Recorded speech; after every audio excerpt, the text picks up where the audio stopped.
Halo para pecinta film, balik lagi channel gue, Ghost Review. Kali ini gue mau mereview film yang berjudul Love and Monster tahun 2020. Film ini berceritakan pencarian cinta seorang laki yang terpisahkan oleh pacarnya.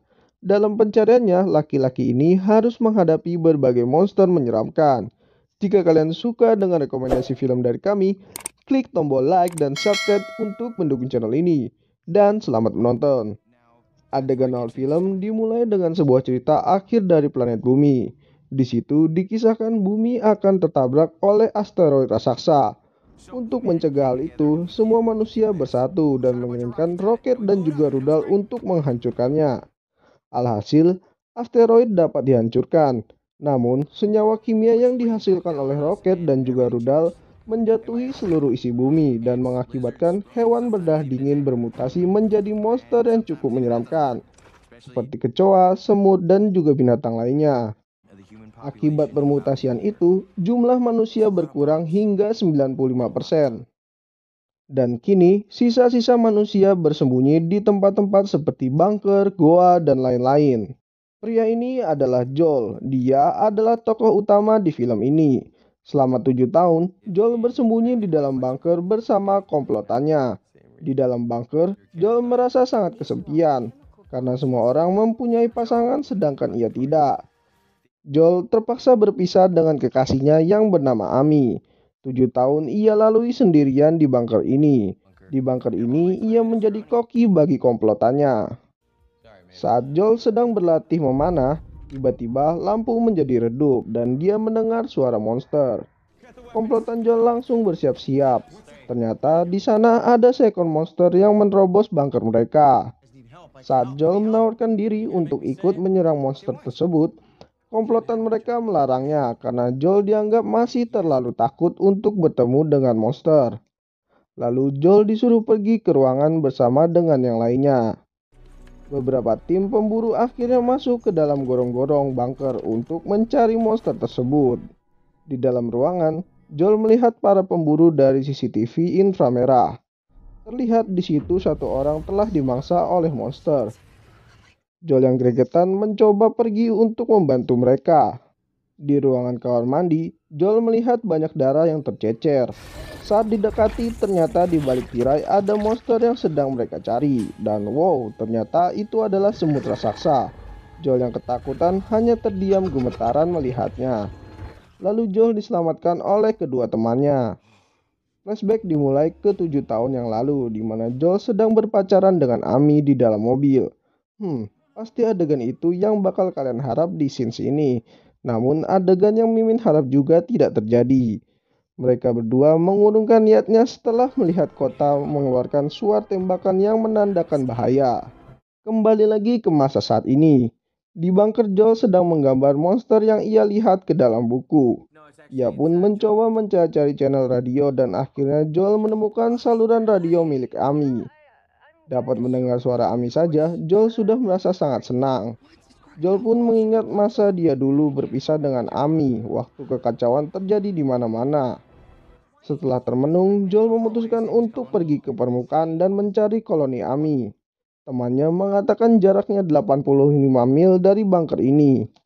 Menilai Joel yang cukup penakut, mereka berspekulasi bahwa Joel tidak akan bertahan hidup cukup lama di permukaan. Karena niat sudah bulat, Joel tetap memutuskan untuk pergi ke koloni Amy. Setelah bersiap-siap, Joel diberikan peta oleh salah satu temannya.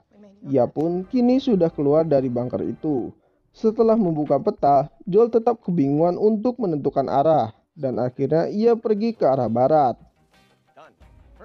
Di perjalanan, pemandangannya cukup unik, geng, karena di sini kita bisa melihat ulat yang bermutasi menjadi raksasa. Ia pun masuk ke sebuah rumah.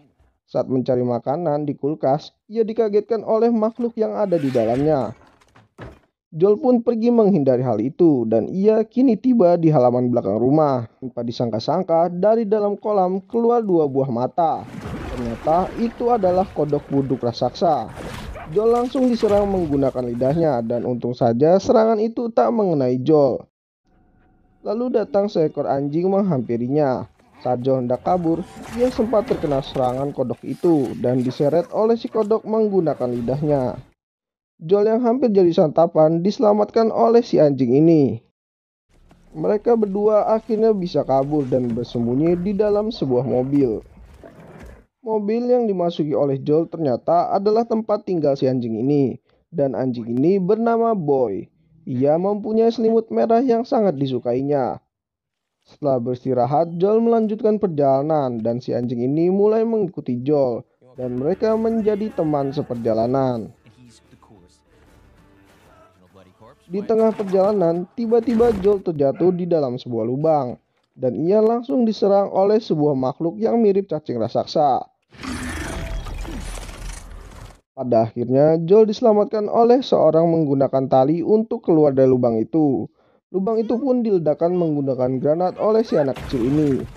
Pria ini bernama Clyde dan si anak kecil ini bernama Minnow. Mereka berdua mengira kalau Joel adalah si pencuri makanan, namun Joel menyanggahnya. Akhirnya Joel ikut dalam perjalanan bersama Clyde dan juga Minnow. Di atas tebing, Minnow mengajarkan Joel cara menembak menggunakan panah, namun bisa dibilang tembakan Joel sangatlah payah dan tak berbakat. Clyde memberitahu Joel bahwa ada monster besar yang mengikuti dirinya dan ia mengikuti Joel karena mencium baunya. Saat Joel melihat ke bawah dari atas tebing, ia melihat kodok raksasa tadi. Ternyata monster itu yang mengikuti dirinya. Di dalam hutan, mereka bertemu dengan si putra raksasa dan Clyde menyuruh Joel untuk melepas bajunya.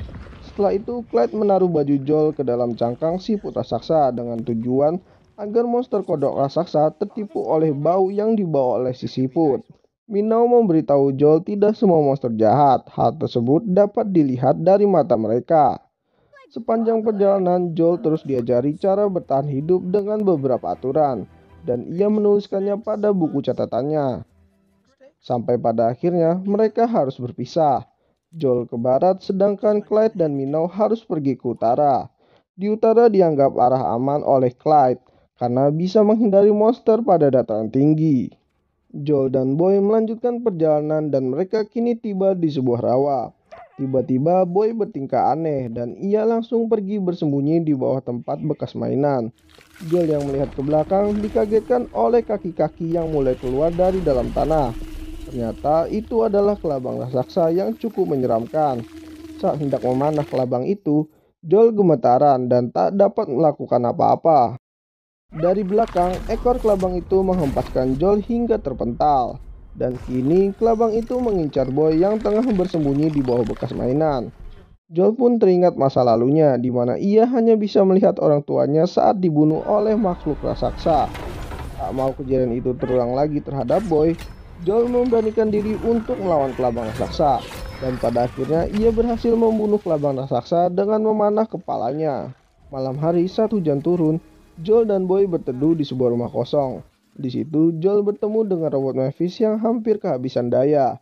Dan ia juga tak mempunyai kaki karena sudah dirusak oleh monster. Mavis pun menawarkan diri untuk menolong Joel dengan memberikan dia daya agar bisa menyalakan radio. Hal itu tak disiapkan Joel. Ia mencoba menghubungi Amy dan akhirnya berhasil. Joel pun memberitahu Amy bahwa ia pergi meninggalkan koloni untuk bertemu dengan dirinya. Setelah percakapan berakhir, Joel curhat dengan Mavis di pelataran rumah sepanjang malam. Pagi harinya, Joel dan Boy melanjutkan perjalanan mereka lagi. Sampai akhirnya Joel berhenti karena melihat sebuah lubang raksasa. Boy tiba-tiba bertingkah aneh lagi dan benar saja, ternyata di situ muncul monster cacing raksasa yang siap untuk melahap apapun. Joel dan Boy memutuskan untuk kabur, namun cacing itu mengikuti mereka dengan sangat cepat. Mereka berdua akhirnya bersembunyi di reruntuhan pohon yang sudah tumbang. Setelah monster itu pergi, Boy melihat kain merah kesayangannya jatuh ke dalam sungai. Lalu Boy pun pergi untuk mengambilnya. Suara yang dihasilkan Boy membuat cacing tanah raksasa tadi kembali lagi. Dengan terburu-buru, Joel mengambil granat yang diberikan oleh Clyde. Setelah menghitung sampai 5, Joel pun melempar granat ke dalam mulut cacing raksasa yang menyerangnya.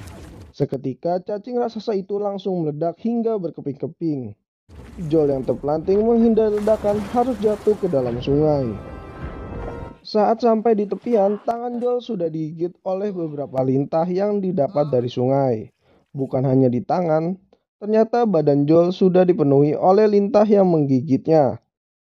Karena kesal telah digigit lintah, Joel memarahi Boy dan membuatnya pergi dari situ. Nampaknya gigitan lintah tadi beracun dan membuat Joel hampir tak sadarkan diri. Saat sudah semakin sekarat, Joel akhirnya bertemu dengan Amy. Dia pun berciuman dengan Amy. Setelah itu Joel jatuh pingsan. Setelah terbangun dari pingsannya, Joel sudah berada di kamar. Ia pun bersyukur karena Amy telah menemukannya. Ternyata yang tadi itu bukan Amy, gengs. Itu adalah kakek-kakek yang bernama PT. Karena halusinasi yang cukup parah, Joel melihat kakek PT sebagai Amy dan menciumnya. Joel pun mulai diperkenalkan oleh komplotan Amy yang rata-rata adalah kakek-kakek dan juga nenek-nenek. Lalu Joel diperkenalkan oleh dua orang yang tidak begitu tua. Wanita ini bernama Dana dan yang pria bernama Rocco. Mereka berdua adalah orang dari kapal yang ingin membantu komplotan Amy. Lalu keluarlah kapten kapal yang bernama Brox. Mereka bertiga seperti Clyde dan Minnow. Ketika bertemu Joel, mereka menganggap bahwa Joel adalah si pencuri makanan. Dan Joel pun menyanggahnya atas statement itu. Brox mengatakan pada Joel kalau nanti malam akan ada pesta kecil-kecilan dan ia mengundang Joel untuk bergabung. Setelah berbincang dengan Amy, Joel menanyakan tentang perasaan Amy terhadap dirinya. Ternyata sekarang Amy tak mencintai Joel seperti dahulu. Ia menghubungi Joel karena pelampiasan stresnya mengurus koloni. Joel yang mendengar hal itu seketika wajahnya langsung berubah drastis. Seperti orang yang ditusuk pisau namun tidak berdarah. Apalagi Joel diberitahukan Amy bahwa ia pernah memiliki tambatan hati 1 tahun yang lalu, namun ia harus tewas. Jir, pokoknya di adegan ini kasihan banget ngelihat si Joel, sumpah deh. Malam harinya, pesta kecil tersebut dimulai. Joel yang rindu dengan koloninya mencoba menghubungi mereka melalui sebuah saluran radio. Joel pun membuka kembali peta yang diberikan kepadanya. Ternyata di balik peta itu terdapat tulisan sayang dari para temannya di koloni. Akhirnya Joel dapat menghubungi temannya yang bernama Ray. Di situ Joel menceritakan pengalamannya selama di permukaan. Joel pun bertanya kondisi koloni saat ini dan ternyata semenjak Joel pergi, koloni banyak mengalami penerobosan oleh monster-monster. Saat Joel ingin memakan berry yang diberikan, ia teringat kalau berry itu beracun dan ia tersadar dengan apa yang dilakukan oleh para pengguna kapal. Saat Joel keluar, semua orang sudah dalam keadaan teler atau mabuk. Ia pun memperingatkan Amy tentang bahaya yang datang dari pengguna kapal. Dari belakang Joel dipukul hingga pingsan. Terbangun di pagi hari, Joel, Amy beserta koloninya diikat di sebuah besi. Benar saja, ini adalah ulah dari pengguna kapal yang ingin merompak makanan dari koloni Amy. Tak selang waktu yang lama, datang seekor monster kepiting raksasa. Amy yang berhasil bebas lalu membuka ikatan Joel dan ia disuruh melawan kepiting tersebut. Sementara itu, Amy bertarung dengan wanita yang bernama Dana. Joel yang bertarung dengan kepiting raksasa dapat melemparkannya hanya dengan menggunakan tongkat besi. Namun kepiting itu bangkit kembali setelah diberikan sengatan listrik oleh kapten kapal Brock. Joel pun terpental setelah terkena pukulan kuat dari capit kepiting. Tak lama kemudian anjing si Boy datang kembali di hadapan Joel. Dan ia disuruh untuk membangunkan Amy. Melihat ada celah, si kapten kapal dan krunya mencoba kabur dari situ dan pergi menuju kapal pesiar mereka. Saat Joel akan dimakan oleh kepiting, Amy memberikan senjata meriam tangan kepada Joel. Alih-alih menembak kepiting, Joel teringat akan kata-kata si anak kecil Minnow, bahwa tidak semua monster itu jahat. Semuanya bisa kita lihat dari matanya. Lalu Joel memutuskan untuk menembak rantai yang mengekang si kepiting raksasa. Akhirnya si kepiting membebaskan Joel dan pergi ke kapal pesiar untuk membalas dendam penyiksaan yang ia terima. Akhirnya si kapten kapal dan krunya mati dimakan dan dicabik oleh si kepiting raksasa. Setelah peristiwa itu, Joel pun akhirnya memutuskan untuk kembali ke koloninya dan ia memberikan buku catatannya kepada Amy sekaligus mendapatkan ciuman darinya. Setibanya di koloni Joel, ia disambut dengan sangat hangat. Lalu Joel menceritakan pengalaman yang dialami melalui radio, berharap yang mendengar dapat terinspirasi. Dan di situ Joel juga menyuruh mereka untuk pergi ke arah utara, tempat pegunungan di mana Minow dan Clyde berada. Akhirnya kelompok Joel dan juga kelompok-kelompok lainnya pergi ke utara, dan film pun berakhir.